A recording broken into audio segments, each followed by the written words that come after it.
Hey, how's it going? My name is The Real Manos, and I review comics. This week, we're going to be talking about just one issue. I wanted to separate this and talk about X of Swords, number 1 of 22. Jonathan Hickman doesn't exactly skimp on story, does he? By the way, before I start, I just want to mention that I have a comic book publishing company myself. I'm a small town guy, and I have Manos Publishing, where I publish Red Knight. Issues 1 through 4 are now available in print and digital.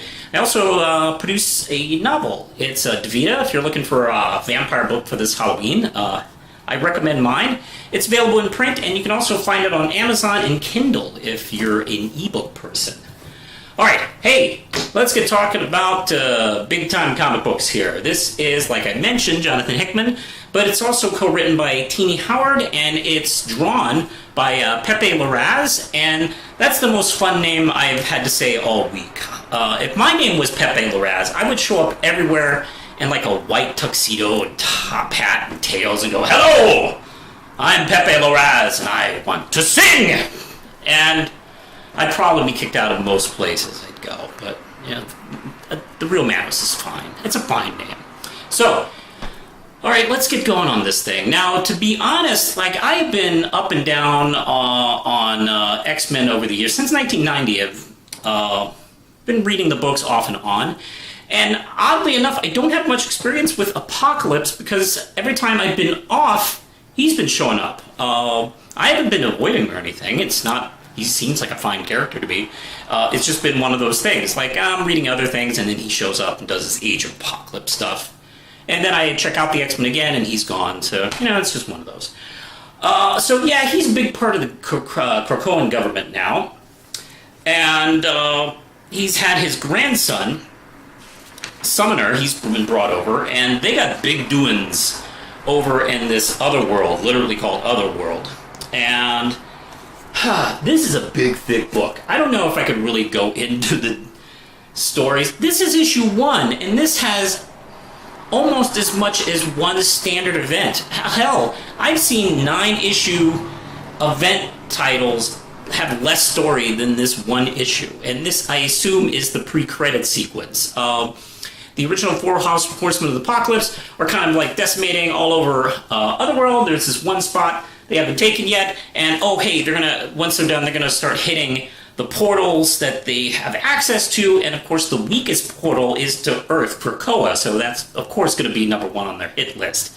So Apocalypse has Summoner check things out, and he comes back, and he's one of his party has been taken hostage, and Banshee was wounded severely. Meanwhile, this character, who is not the White Queen, boy, she does look like her though. She does this tarot reading where we go into this beautiful scene where we get each card reading that I assume is going to be telling the future for the rest of this story arc. I also like how the top panel gets closer and closer with the card readings.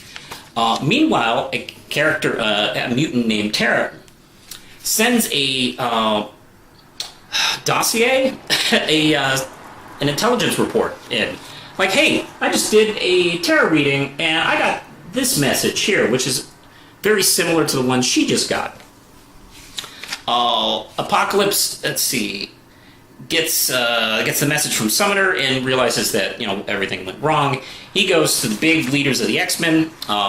Banshee is sent to the healing spot by Nate Gray and Rachel Summers to be taken care of. And he pleads his case to the rulers of Krakoa, which is all the big guns, and it's like, hey, we need to take this down. We need to keep the portals open. We're going to go in and take care of stuff. And the others, they're having a debate. Because there are some that are going, you know what, let's just shut down the gate and just be done with it. But it's Krakoa itself that breaks the tie and pleads and says, no, the gates, I am keeping the gate open, and you're going to do this. So meanwhile, let's see, Rachel and Nate find out from Banshee that things didn't go quite the way that Summoner had told them. At the same time, they're betrayed. Apocalypse is betrayed by his own people, where we thought everything was going to go well. I don't want to go too further into it, but there are characters that are massacred here. They may not come back, even though death is a joke now to the X-Men. So, yeah, we have this all-out battle, and the end essentially sets up a tournament. And the story is going to take a tournament kind of approach, at least the next, I don't know, this could be just one issue, and then we'll go into something else. I have no idea what Jonathan Hickman and company have planned, but this was very exciting. I really dug it, and of course the art by Pepe Larraz is just gorgeous. Like, every page was just beautiful. Was really very impressed by this first issue. And normally, an event that's 22 issues is kind of daunting and intimidating, but you know what? I'm all in on this. If I have to drop some other book to go for it, okay, I can deal. I can figure it out. I can eat less a little bit for the next 22 months. I don't know if this is going to be like bi-weekly, weekly. It's very possible this could be weekly. Good Lord. I don't know, but I do know that I really enjoyed this issue. It was a lot of fun. So, hey, did you see X of Swords? Or you could also legitimately call this 10 of Swords and still be correct. But I'm calling it X of Swords. It's a nice wordplay, I think. I've enjoyed it quite a bit, if you can't tell. I'm going to give it 5 out of 5 Ram Chips. Fun-ass book. I really loved it. What did you think, the viewers at home? Let me know in the comments below. Have you read it? Have you not read it? Did you like it? Not like it? Blah, blah, blah. You know the drill. It would actually help me if you just said stuff. That would be good. You can like, subscribe, hit the notification bell. Like I said, you can buy my books at manospublishing.com. You can also support the channel at patreon.com. I am also on Facebook, Twitter, Instagram. I'm back on Tumblr, and I just started a TikTok because I'm down with the kids and the old TikTok stuff. I'll let you know more about that, I guess. So I think that's it for now, and push the button, Lindsay.